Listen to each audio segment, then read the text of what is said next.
Finally फैसला जो है वो हमारे सामने आ चुका है और 14 मई को एक बार फिर से अदालत ने जो है अब वो इंतखाबात कराने का हुक्म दिया है। इलेक्शन कमीशन का फैसला कालेदम करार दे दिया। देखिए, गुजारिश ये है कि फैसले के अंदर हैरानी का तो कोई एलिमेंट नहीं था। मुझे तो कोई हैरत नहीं हुई है क्योंकि एक्सपेक्टेड नहीं था, बल्कि कतई था और पहले से तय था, वही आया है। लेकिन ये जिस तरीके से फैसला आया है कि 9 रुकनी बेंच से बात शुरू होने वाली जो है वो अल्टीमेटली 3 रुकनी बेंच के ऊपर ख़त्म हुई है, और ये एक खुला इशारा है कि सुप्रीम कोर्ट के अंदर तकसीम का अमल जो है न सिर्फ शदीद है बल्कि बिल्कुल वाज़े है। एक बात। दूसरी बात यह है कि इसके ऊपर सॉरी, जिस तरह के हमने रद्द अमल अब तक देखे हैं, सोशल मीडिया का हवाला दे लें तब भी, जो टॉक शोज़ में बात हो रही है वो भी, जो लोग सियासी बयान दे रहे हैं वो भी, कोई कह रहा है कि ये इमरानदार अदलिया जो है उसका फ़ैसला है, तो कोई कह रहा है कि जनाब ये जो है ये तो इंसाफ़ी जजों ने फ़ैसला किया है। तो ये इस तरह के कमेंट्स कभी नहीं आया करते थे सुप्रीम कोर्ट के फ़ैसलों के हवाले से। ये किस तरफ इशारा है, मेरे ख्याल से इसके ऊपर ज़्यादा लफ्ज़ ज़ाया ना किए जाएँ तो बहुत बेहतर होगा। लेकिन एक बात याद रखिए कि सुप्रीम कोर्ट की अब तकसीम जो है वो इसलिए वाज़े हो गई है कि बंदयाल साहब के साथ 6 जजेस हैं, जिसका मुजाहरा आज उस वक्त हुआ जब उन्होंने एक बेंच बना के काजी फाइज ईसा की तरफ से जारी होने वाले हुक्म को उड़ा के रख दिया, यानी रद्दी की टोकरी में फेंक दिया उन्होंने। तो बाकी के जो जजेस हैं काजी फाइज ईसा एंड अदर्स, वो उनकी तादाद 8 है। अच्छा, इतनी वाज़े तकसीम भी कभी सुप्रीम कोर्ट की मैंने अपने पूरे कैरियर में नहीं देखी है। इससे जजेस क्या स्ट्रेंथ डिराइव करते हैं वो मेरी समझ से तो बालातर है। ये स्ट्रेंथ नहीं है, ये कमज़ोरी की निशानी है। और कमज़ोर जजेस जो हैं वो कमज़ोर फैसले करते हैं। अब ये तो तारीख़ दान तय करेगा कि ये फ़ैसला तारीख़ के एतबार से कैसा था। ये बात मैं आपको वसूख से कह सकता हूँ कि इन फ़ैसलों की या इन जैसे फ़ैसलों की ना कानून की किताबों में कभी पजीराई हुई है और ना ही कानून में महारत रखने वाले लोगों ने कभी उसको अप्रिशिएट किया है। वो चाहे भुट्टो साहब की हैंगिंग का फ़ैसला हो या नवाज शरीफ साहब के नाहल करने का फ़ैसला हो। ये जिन हालात में हुए, जिस तरह से हुए, ये तारीख़ आज भी इन फ़ैसलों का मातम कर रही है। और इस फ़ैसले के बारे में क्या होगा वो मैं अभी प्रेडिक्ट करना नहीं चाहता हूँ, लेकिन इसे किसी सूरत भी एक आसन फैसला करार नहीं दिया जा रहा। सही। अच्छा बुखारी साहब, बेंच का टूटना, जजेस की तादाद का कम होना, तमाम चीज़ें अपनी जगह, लेकिन बहरहाल एक फ़ैसला भी हमारे सामने मौजूद है।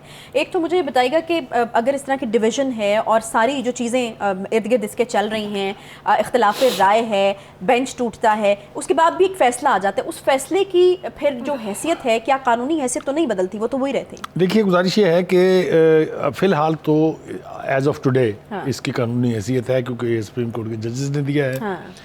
लेकिन नहीं, मतलब वो हैसियत तो वही रहेगी ना, उससे कोई फर्क नहीं पड़ता कि मैं वही अर्ज करने जा रहा हूँ ना, वो हैसियत उस तरह से नहीं रही ना, इसलिए कि सबसे पहले तो उसको काबीना ने मुस्तरद कर दिया है। अभी मुतल्लिका पार्टियों का रिएक्शन जो है वो बाद में लेते हैं। पहली बात तो यह कि हुकूमत वक्त जिसने अमल करना है इस फैसले पर, उसने इसको मुस्तरद कर दिया है। ऑप्शन जैसा आपने कहा बिल्कुल मौजूद है कि वो रिव्यू पिटिशन में जा सकते हैं, लेकिन रिव्यू भी तो इसी पैनल ने करना है ना। तो उससे क्या फैसला आएगा, ये exercise will be in futility, इसको करने की कोई ज़रूरत नहीं है। दूसरी बात यह है कि ये भी कहा जा रहा है कि जी ये फैसला किया गया है किसी एक शख्स को या किसी एक पार्टी को बेनिफिट कराने के लिए, उनकी मतलब है दोबारा इक़्तिदार में लाने के लिए। ये वो एलिगेशंस हैं, ये मैं अपने पास से नहीं कह रहा हूँ, this is not my editorial judgement, this is what people are saying. अब वो कौन सी पार्टी है, कोई ढकी छुपी बात नहीं है, वो तरीके इंसाफ है। वो कौन शख्स है, वो इमरान खान है। ये सारी चीज़ें बिल्कुल वाज़े तौर पर हमारे सामने हैं। लेकिन जो 2 बातें जहन में रखनी चाहिए वो ये कि फ़र्ज़ कीजिए इस फैसले के ऊपर अमल दरामद हो जाता है और 14 मई को पंजाब में इंतखाबात होने जा रहे हैं। पहली बात तो ये कि ये फैसला तो पंजाब और केपी के दोनों इलेक्शंस के बारे में था। तो ये डेट सिर्फ एक सूबे की क्यों दी गई है, इसके ऊपर भी लोग सवाल उठा रहे हैं। वो कह रहे हैं कि दरखास्त दें आप, तो उसके ऊपर भी डेट जो है देखें ना, असल मसला है तख्ते लाहौर को फतह करने का।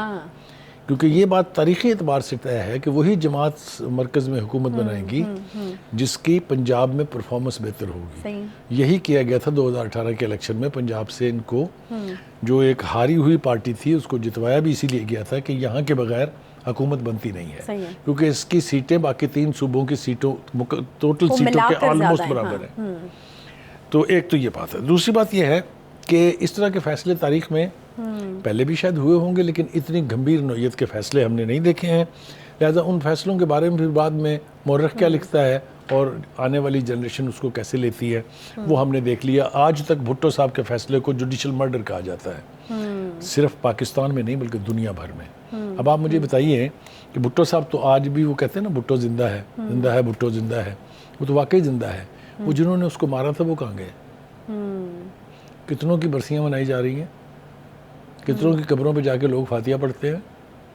ये तारीख बड़ी जालिम चीज़ का नाम है। ठीक है, अच्छा, ये कुछ फैसले खुद भी करती है। ठीक है, ये फैसले खुद करती है। मैं ज़रा पंजाब वाली बात थोड़ी सी और वाज़ेह करनी है। अब इस वक्त जो है कुछ लोग ये कह रहे हैं कि जी ये पाकिस्तान नहीं है, ये खानिस्तान है। अच्छा। और कुछ कह रहे हैं ये कॉन्स्टिट्यूशन नहीं है, ये खानिस्टिट्यूशन है, क्योंकि फैसले उनकी मर्जी के मुताबिक हो रहे हैं। चाहे अदलिया का इसमें कोई कंट्रीब्यूशन है या नहीं है, ये मैं आपको परसेप्शंस की बात बता रहा हूँ कि ये परसेप्शन बन रहे हैं। अब आ जाइए जनाब कि इसके ऊपर मुख्तलिफ हल्कों की तरफ से रिएक्शंस क्या हैं। नहीं, पहले तो मुझे ये बताएं कि अब फाइनल है 14 मई को अब इलेक्शन होने जा रहे हैं, चाहे उसके फिर कुछ भी उसके बारे में तो हम बात करते रहे। वज़ीर क़ानून ने आज भी कहा है कि फैसले से मुतालिक सियासी और आइनी बहरान जो है, ये इलेक्शन से मुतालिक फैसला तो हो गया, ये मज़ीद संगीन हो जाएगा, चाहे इसके जो है नताइज कुछ भी आए। मेरे ख्याल से अगर आप कैबिनेट के तरफ से जो रिजेक्शन आई है उसको अगर आप वो देखें तो वो कहते हैं कि ये एक फैसला गैर आइनी है और नाकाबिले अमल है, इसलिए इसको मुस्तरद किया जाता है। इसका मतलब ये है कि इस फैसले में जो कुछ करने को कहा जा रहा है वो तो ऐसे नहीं करना। अब देखें ना, अभी इलेक्शन कमीशन का रिएक्शन आना बाकी है। अभी फोर्सेस जो मैन पावर मुहैया होनी थी सिक्योरिटी के लिए, उनकी जो सरमोहर रिपोर्टें आई हैं, अभी वो भी रिएक्शन देंगे कि जनाब हमने तो आपको कहा था सूरत हाल बहुत संगीन है, ये आप किस तरफ चल पड़े हैं। ठीक है, अभी तो वजारत ख़जाना की तरफ से आएगा, नहीं है जी हमारे पास 21 अरब रुपये देने के लिए। अभी तो बहुत सारी मंजिलें हैं। तो ये किसी करवट बैठता नजर नहीं आ रहा है। देखिए, अगर हुकूमत इस फैसले पर मनोअन अमल करने नहीं जा रही तो इलेक्शन 14 मई को नहीं हो रहे हैं। अच्छा, लेकिन अगर बेटर सेंस प्रिवेल्स या हुकूमत ये समझे कि ओपन फील्ड नहीं छोड़नी चाहिए काफ़ी अपने तरीके इंसाफ के लिए और वो इलेक्शन लड़ने का फैसला कर ले तो मंजरनामा कुछ और होगा।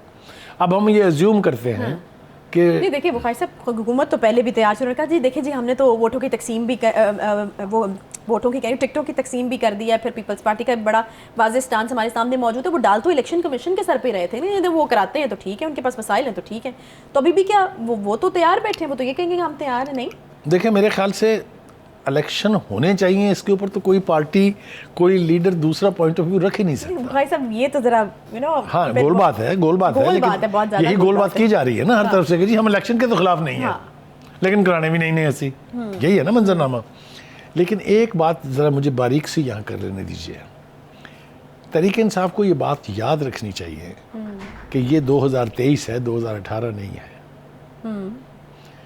उस वक्त जिन जिन लोगों ने जिन जिन अदारों ने सहूलतकारी की थी, अच्छा, अब वो अदारे आपसे मुतल्लक भी नहीं है ना वो आपसे मुतल्लक होना चाहते हैं।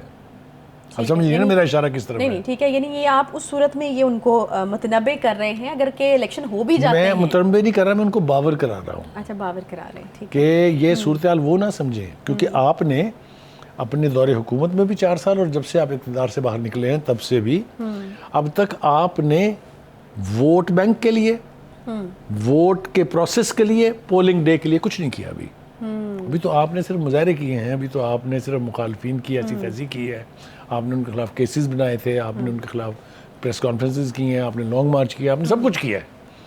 इलेक्टोरल डे है, हमने पहले भी एक दफ़ा बात की थी इसके ऊपर, आपको याद होगा। ये ज़िमनी इलेक्शन हारने की बुनियादी वजह यह है नून लीग की कि उन्होंने कोई कैंपेनिंग ही नहीं की थी। हाँ। जो 20 हल्के थे जहां इलेक्शन हुआ था, वहां शायद एक शेखुपुरा में जावेद लतीफ़ साहब ने जलसा कराया था, सही है, बाकी तो अल्लाह का नाम था। तो बुखारी साहब वो तो अब अपने आप को इन चीज़ों से बिल्कुल उस सर्कल से बाहर समझते हैं। वो कहते हैं उनको क्या ज़रूरत है, हर तरफ तो इमरान खान है, जलसे हैं, जुलूस हैं। इसी गलतफहमी के बारे में मैं उन्हें वार्न करना चाहता हूँ कि जुलूस में लोगों का आ जाना, आपके गिर्द हिसार बना लेना, आपके साथ मिलकर अदालतों पे चढ़ाई कर लेना वोट नहीं है। सही, वोट एक और चीज़ का नाम है। अच्छा, वो ये बैद नहीं है कि वो कर पाए, मैंने ये कहा नहीं है कि वो नहीं कर पाएंगे। पॉपुलैरिटी ग्राफ तो मैं सिर्फ उनको ये कह रहा हूँ कि अब आपके सहूलतकारों की ना तादाद उतनी है, ठीक है, ना वो इतने पावरफुल हैं कि आपके लिए बिसात बचा सके। ठीक है, चलें, मेरी बात समझ रहे हैं ना? बिल्कुल समझ आ गई। छोटा सा ब्रेक ले लें, यहाँ पे यहीं से दोबारा कंटिन्यू करेंगे। छोटा सा ब्रेक लेंगे, ब्रेक के बाद वापस आते हैं, साथ रहिए।